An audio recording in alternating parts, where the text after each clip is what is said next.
ఏడికైతే ఆడికి లొల్లంటే లొల్లి, చూసుకుందామంటే చూసుకుందాం అన్నట్టే ఉంటే మాజీ ఎమ్మెల్యే జగ్గన్న ముచ్చట్లు. దేనికైనా సరే తగ్గేదేలే అంటుంటాడు. అగ్గ అంటనే ఉన్నావు, రానే వచ్చిండు. నమస్తే జగ్గన్న. అబ్బా సినిమాల రజనీకాంత్ లెక్కనే నవ్వుతీవి కదనే జగ్గన్న. అట్లనే పోరాడు డైలాగులు కూడా చెప్పకపోయినావు. చెప్పాలా?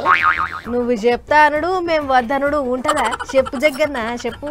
దోమ కరుస్తేనేమో కొంత చిన్న చిన్న ఆరోగ్య సమస్యలు వచ్చే అవకాశం ఉంటుంది.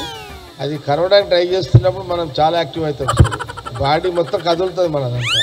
అబ్బా కరెక్ట్ చెప్పినావు అన్న. దోమల మీద ప్రయోగాలు గిట్లా చేసినావా ఎట్లనే జగ్గన్న? అరే మళ్ళా నవ్విండు. బిడ్డ లగ్గమైపోయిందని మస్తు జోష్ మీద ఉన్నట్టున్నాడు జగ్గన్న.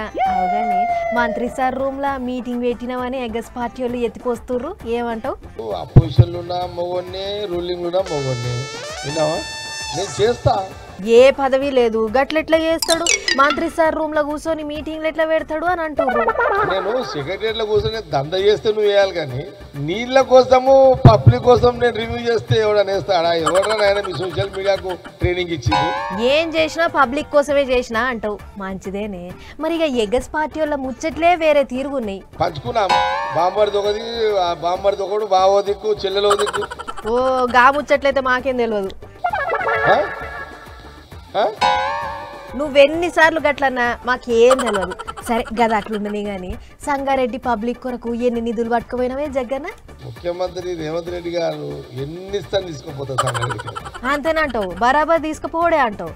అవునే జగ్గన్న, యూరియా కొరకు రైతులు ఆగమైతుర్రు, అట్లా పోయి ఓసారి అరుసుకోకపోయినావు? రాహుల్ గాంధీ గారు ప్రధానమంత్రిగా సెంట్రల్లో ఉండుంటే ఈరోజు ఎరువుల సమస్య వచ్చేది కాదు. సెంటర్లో రాహుల్ సార్ లేకపోయినా స్టేట్లో షే పార్టీ వాళ్ళే ఉన్నారు కదా అని అడుగుతుర్రే పబ్లిక్. గల్లీలో ఉన్న వాళ్ళనే కదా గట్టిగా పట్టుకునేది. కాంగ్రెస్ గవర్నమెంట్ ముఖ్యమంత్రి గారు లేదా మా మినిస్టర్ గారు ట్రై చేస్తున్నారు గదన్నట్టు. ట్రై చేస్తుర్రు, యూరియా వస్తుంది, ఎవ్వలేం మనసులో పెట్టుకోకుర్రి అన్నట్టు చెప్పుకొచ్చిండు జగ్గన్న. ఏమైనా గెలిచినా ఓడినా తాను ఒకటే తీరుగా ఉంటా అని అంటుండు.